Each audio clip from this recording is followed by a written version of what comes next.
दोस्तों हमने यहाँ पे कुछ दिन पहले पोस्ट डाली थी, जिस पोस्ट में मैंने आप सबको पूछा था क्या आपको लैपटॉप बाइंग गाइड पे एक पूरी सीरीज चाहिए जिसमें हम हर एक एस्पेक्ट को कवर करेंगे लैपटॉप का, जो आपको लैपटॉप खरीदने के टाइम पे ध्यान में रखना चाहिए। And guess what, the response is positive, so that's why we are preparing the series for you. And इस सीरीज की ये सबसे पहली वीडियो है जिसमें आज हम बात करने वाले हैं परफॉर्मेंस की, यानी लैपटॉप में परफॉर्मेंस कितनी मैटर करती है एंड परफॉर्मेंस देखते समय आपको किन एस्पेक्ट्स का ध्यान में रखना है। तो ये सबसे पहली वीडियो होने वाली है। मेरा प्लान था कि सारी ही सीरीज आपको DSLR से रिकॉर्ड करके मिले, लेकिन मेरा DSLR जो है वो थोड़ा डिले हो गया है एंड मुझे अब ट्यूसडे तक मिलेगा, तो नेक्स्ट वीडियो आपको सारी DSLR से मिलेंगी। चलिए वीडियो में बढ़ते हैं आगे। एंड मैं सबसे पहले तो ये चाहूँगा कि आप मुझे कमेंट कर ये ज़रूर बताएं, ये ज़रूर एक्नॉलेज करें कि ये वीडियो आपको कैसी लगी, ताकि कुछ भी इंप्रूवमेंट्स हुए तो मैं अगली वीडियो में उनको सही करने की कोशिश करूं। दूसरी चीज़, अगर अच्छी लग जाए तो लाइक कर देना, चैनल को सब्सक्राइब कर देना अगर आपको ये वीडियो जो है मिली है रिकमेंडेशन से कहीं से भी एंड चैनल को सब्सक्राइब नहीं किया है। एंड सबसे लास्ट चीज़, ज़्यादा से ज़्यादा शेयर कीजिए क्योंकि फुल ऑफ नॉलेज होने वाली है ये वीडियो। चलिए बढ़ते हैं आगे। दोस्तों परफॉर्मेंस एक बहुत ही ज़्यादा मेजर एरिया है जो आपको कंसीडर करना चाहिए या जब आप एक लैपटॉप को परचेज करते हो। एंड परफॉर्मेंस से पहले अगर मैं आपको ये पूछूं कि जब आप एक लैपटॉप बाय करते हो वो किस चीज़ के लिए करते हो, आप लाइट यूजेज के लिए करते हो, मीडियम यूजेज के लिए करते हो या हैवी एंड डिमांडिंग यूज़ के लिए करते हो। क्योंकि अगर आप लाइट यूज़ के लिए करते हो तो उसमें इंक्लूड होता है आपकी डे टू डे लाइफ में, जैसे surfing the web, email, social media, watching movies या स्ट्रीमिंग कंटेंट। मीडियम यूज़ के लिए कंसीडर करते हो तो उसमें लाइट यूज़ के अलावा जो आप चीज़ें करना प्रेफर करते हो, अपनी डॉक्यूमेंटेशन, फोटोज़, बेसिक गेमिंग या बेसिक एडिटिंग वाली चीज़ें। एंड अगर हैवी एंड डिमांडिंग यूज़ के लिए करते हो तो वहाँ पे आप अपनी ज़्यादा हैवी गेमिंग, हाई लेवल का कंटेंट क्रिएशन एंड बड़े ज़्यादा सॉफ्टवेयर जैसे कि ऑटोकैड, फोटोशॉप, मैटलैब, ये ज़्यादा सॉफ्टवेयर यूज़ करते हो। सो दोस्तों इस यूजेज पैटर्न पे डिपेंड करता है कि आपको परफॉर्मेंस कैसी चाहिए अपने लैपटॉप में। एग्री करोगे ना आप मेरी इस चीज़ को। एंड जब हम परफॉर्मेंस की बात करते हैं एक लैपटॉप के लिए तो उसके 5 पिलर्स हैं जो परफॉर्मेंस को ड्राइव करते हैं। वो पिलर्स हैं processor, RAM, internal memory, battery and graphics card. तो ये सारे पांचों एस्पेक्ट जो हैं, पांचों पिलर जो हैं, ये बहुत ज़्यादा इंपॉर्टेंट रोल प्ले करते हैं। जैसे अगर मैं इस लैपटॉप की बात करूं तो इसकी परफॉर्मेंस जो 5 एस्पेक्ट ड्राइव करते हैं वो है Ryzen 5 3550H, 8 GB रैम जो कि मैंने 16 GB करा दी है, तो हम कह सकते हैं 16 GB रैम। एंड अगली चीज़ 1 TB hard disk plus 256 GB SSD, उसके बाद 57.5 वाट आवर बैटरी एंड सबसे लास्ट चीज़ रेडियन का RX 560X ग्राफिक्स कार्ड। तो इसकी परफॉर्मेंस इन एस्पेक्ट से ड्राइव होती है, तो ये सारी चीज़ें ध्यान रखने वाली है। तो सबसे पहले बात करते हैं प्रोसेसर की। सो दोस्तों प्रोसेसर का बहुत मेजर रोल रहता है परफॉर्मेंस ड्राइव करने में एक लैपटॉप में। Processor is basically the brain of the laptop and brain जितना ज़्यादा तेज़ होगा उतना ही स्मूथली आपका काम होगा, उतना ही एफिशिएंटली आपका काम होगा, उतना ही ज़्यादा ब्रेन एक्सटेंसिव काम आपका लैपटॉप इजीली कर पाएगा। देखो जो आपका प्रोसेसर होता है वो ब्रेन होता है, लेकिन वो कितना ज़्यादा एफिशिएंटली काम कर सकता है, कितना मल्टीटास्किंग कर सकता है, वो डिपेंड करता है number of course and number of threads पे। तो सबसे पहली चीज़ मैं आपको रिकमेंड करूंगा कि एटलीस्ट आज के टाइम पे 4 कोर्स विद 8 थ्रेड प्रोसेसर के साथ जाना कंपलसरी है। इससे कम हमने किसी भी प्रोसेसर के साथ नहीं जाना है। अब दूसरी चीज़, यहाँ पे हम प्रोसेसर की अगर बात कर ही रहे हैं तो मैं आपको ये चीज़ बता दूं कि प्रोसेसर जो है वो बहुत इंपॉर्टेंट रोल प्ले करता है आपकी डे टू डे लाइफ में एंड अगर आप गेमिंग करते हो उसमें भी। एंड सबसे ज़्यादा उनके लिए मैटर करता है जो CPU एक्सटेंसिव काम करते हैं, फोटो एडिटिंग, फोटोशॉपिंग करते हैं, या जो लोग वीडियो एडिटिंग करते हैं या मैटलैब जैसे सॉफ्टवेयर यूज़ करते हैं, प्रोग्रामिंग करते हैं, उनके लिए प्रोसेसर बहुत इंपॉर्टेंट है। सो दोस्तों मैंने आपको ऑलरेडी पैटर्न्स बताए यूजेज के।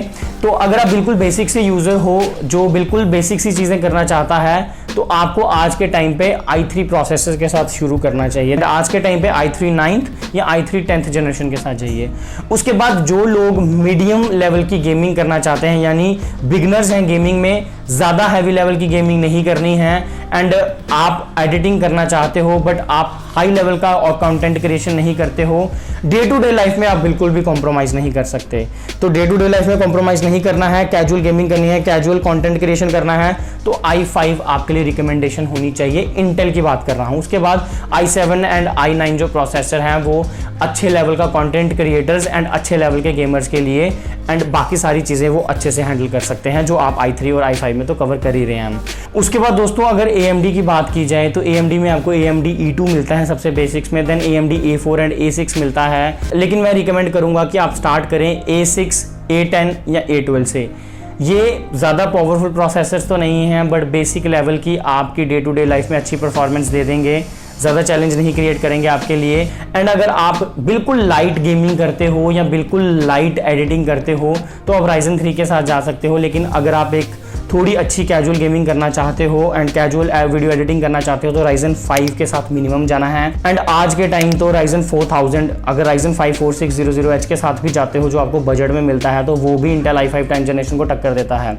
चलो वो बात तो अलग रही, लेकिन Ryzen 5 मिनिमम कंसीडर करना है AMD की तरफ से अगर आप decent gaming and video editing performance चाहते हो। एंड उसके बाद Ryzen 7 एंड आज के टाइम पे Ryzen 9 जो कि हाई एंड लेवल प्रोसेसर्स हैं जो आपको अच्छा गेमिंग एक्सपीरियंस, अच्छा एडिटिंग एक्सपीरियंस प्रोवाइड करते हैं। तो ये कुछ प्रोसेसर्स की कहानी है जो आप खरीदते टाइम दिमाग में रख सकते हो। दोस्तों दूसरा एस्पेक्ट आता है रैम। एंड रैम की जब हम बात करते हैं, we all know RAM stands for random access memory and RAM, more RAM equals to multitasking. क्योंकि देखो जो आप एप्लीकेशंस करंटली यूज़ करते हो उसका बड़ा सारा डेटा जो होता है वो रैम में स्टोर होता है ताकि फ्रीक्वेंटली जो है वो यूज़ की जा सके एप्लीकेशन। एंड जब आप स्विच करो तो रैम उन चीज़ों में हेल्प करती है। तो ऑब्वियसली जितनी ज़्यादा रैम होगी उतना ज़्यादा एप्लीकेशंस को रैम जो है वो सपोर्ट कर सकती है, यानी ज़्यादा रैम इक्वल टू ज़्यादा मल्टीटास्किंग। तो ये तो रही एक बात। अब उसके बाद DDR3 लेनी है या DDR4 लेनी है। देखो आज के टाइम पे भी अगर आप DDR3 के साथ जा रहे हो तो बहुत बड़ी गलती कर रहे हो, क्योंकि DDR3 एक तो बहुत पुरानी है, स्लोअर है और लेस पावर एफिशिएंट है। उसके बाद DDR4 नई है, पावर एफिशिएंट है और फास्टर है एज कम्पेयर टू DDR3। आपको यहाँ पे बजट में ज़रूर फ़र्क मिलेगा, वो थोड़ी सस्ती होगी, लेकिन ट्रस्ट मी गाइज उसके साथ जाना बिल्कुल भी सेफ नहीं है, क्योंकि उसकी कब सपोर्ट या मार्केट में उसकी अनअवेलेबिलिटी हो जाए वो हम अब गारंटी नहीं ले सकते। वैसे तो DDR5 भी आने वाली है, but DDR4 is something minimum that you should go with. उसके बाद आपको अपग्रेडेबिलिटी का ध्यान रखना है। देखो यार, आज अगर आपके लैपटॉप में 8 GB या 4 GB रैम है, कल को ऐसा ज़रूरी नहीं है कि आप 4 या 8 के साथ जी सकते हो, क्योंकि जैसे जैसे अपग्रेड्स आएंगे, अपडेट्स आएंगे, रिक्वायरमेंट्स बढ़ती जाएंगी and there are high chances कि आपको रैम अपग्रेड करवानी पड़े। तो कोशिश कीजिए कि मिनिमम अप टू 32 GB तक आपके लैपटॉप में अपग्रेड का ऑप्शन हो फ्यूचर प्रूफ रहने के लिए। उसके बाद आप कितनी रैम के साथ जाना चाहिए? आज के टाइम पे मैं हर एक बंदे को, चाहे वो डे टू डे वर्क करता है, कैजुअल गेमिंग करता है, कैजुअल वीडियो एडिटिंग करता है, मिनिमम 8 GB मैं रिकमेंड करता हूं। लेकिन उन लोगों के लिए जो heavy gaming, heavy video editing and MATLAB या ऑटोकैड जैसे सॉफ्टवेयर यूज़ करते हैं उनको 16 GB रिकमेंड करता हूं। तो 8 या 16 ये आपको पता चल गया, तो इस तरह से आप अपना डिसीजन मेक कर सकते हो। तो अब यहाँ पे तीसरा एस्पेक्ट आता है इंटरनल स्टोरेज। देखो इंटरनल स्टोरेज एक बहुत इंपॉर्टेंट एस्पेक्ट है, हम सब जानते हैं, बट यहाँ पे एक चीज़ आपने ध्यान में रखनी है कि आज से अगर बहुत टाइम पहले की बात करूं तो लोग सिर्फ दिमाग में हार्ड डिस्क लेके चलते थे, लेकिन आज के टाइम पे SSD आपके दिमाग में रहनी चाहिए जब आप एक लैपटॉप को बाय कर रहे हो। देखो ज़्यादा स्टोरेज अगर आपको कम बजट में चाहिए तो आपको हार्ड डिस्क ही मिलेगी, या थोड़े से और पैसे डाल के आपको SSD मिल भी जाएगी, लेकिन सिर्फ 256 GB की मिलेगी। लेकिन अगर आप लेट से एक 60,000 का लैपटॉप ले रहे हो, उसमें आपको 1 TB प्लस 256 GB SSD का कॉम्बिनेशन मिलता है। आई एम डैम श्योर कि उसी कंपनी के उसी लैपटॉप का एक मॉडल ज़रूर होगा जो 3 से 4 हज़ार ज़्यादा आपसे डिमांड कर रहा होगा या 2000 ज़्यादा डिमांड कर रहा होगा, उसमें 512 GB SSD होगी सिर्फ। एंड उसमें 2.5 इंच का आपको एक्स्ट्रा स्लॉट भी मिलता होगा जिसमें आप फर्दर फ्यूचर में जाके जो है हार्ड डिस्क डलवा सकते हो। तो मेरे ख्याल से दोस्तों आपको हमेशा पहली प्रेफरेंस आज के टाइम पे SSD रखनी चाहिए कि जितना ज़्यादा आपको SSD का मेमोरी कैपेसिटी मिल सके आपके लिए उतना ही अच्छा है, क्योंकि गेम्स लोड करने में आपकी हेल्प करेगा। ऑपरेटिंग सिस्टम भी आपको SSD में ही रखना पड़ेगा ताकि बूटअप टाइम आपका जो है कम हो सके।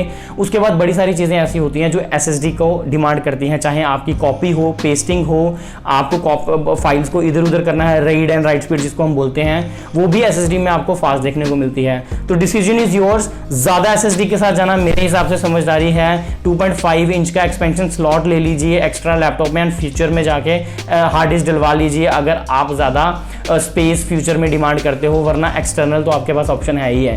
लेकिन अगर आपको सेम प्राइस में ज़्यादा SSD मिलती है instead of 1 TB plus 256 GB SSD, तो 512 GB SSD के साथ जाना मेरे हिसाब से समझदारी रही है, या 1 TB SSD वाले मॉडल्स भी आपको 1-2,000 या 3,000 और डाल के मिल जाएंगे। सो दोस्तों अगला एस्पेक्ट आता है बैटरी, एंड बैटरी को समझना इतना ज़्यादा मुश्किल नहीं है। जितनी ज़्यादा बड़ी आपकी बैटरी होगी उतनी ज़्यादा देर के लिए आप अपना लैपटॉप यूज़ करोगे, जितनी ज़्यादा बड़ी आपकी बैटरी होगी उतना ही ज़्यादा वेट आपका लैपटॉप का हो जाएगा।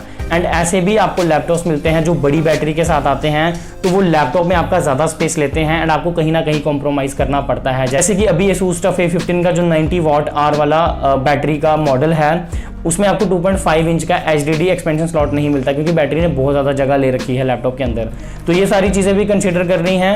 अगर आप एक नॉर्मल कैजुअल नोटबुक लेते हो day to day life usages के लिए, उस केस में मेरे हिसाब से 40 to 50 वाट आवर के बीच में बैटरी अगर आपको मिलती है तो वो काफ़ी अच्छा बैटरी बैकअप दे जाएगी। Obviously it again depends upon so many other things कि आप कितनी ब्राइटनेस यूज़ करते हो, कितनी देर के लिए वाईफाई आपका ऑन रहता है and all those things. But still उस केस में 40 to 50 के बीच में वाट आवर अगर आपको मिलता है, आपको अच्छा बैटरी बैकअप मिल जाएगा। एंड गेमिंग में मैं more than 50 watt hour at least recommend करता हूँ कि आपके लैपटॉप में 50 वाट आवर से ज़्यादा का जो नो कैपेसिटी होनी चाहिए आपकी बैटरी में। तो ये चीज़ प्लीज़ ध्यान में रखना। एंड आपको गेमिंग लैपटॉप में जनरली ज़्यादा बैटरी बैकअप नहीं मिलता जब आप गेमिंग करते हो, तो इन चीज़ों को दिमाग में पहले से ही रख लो आप।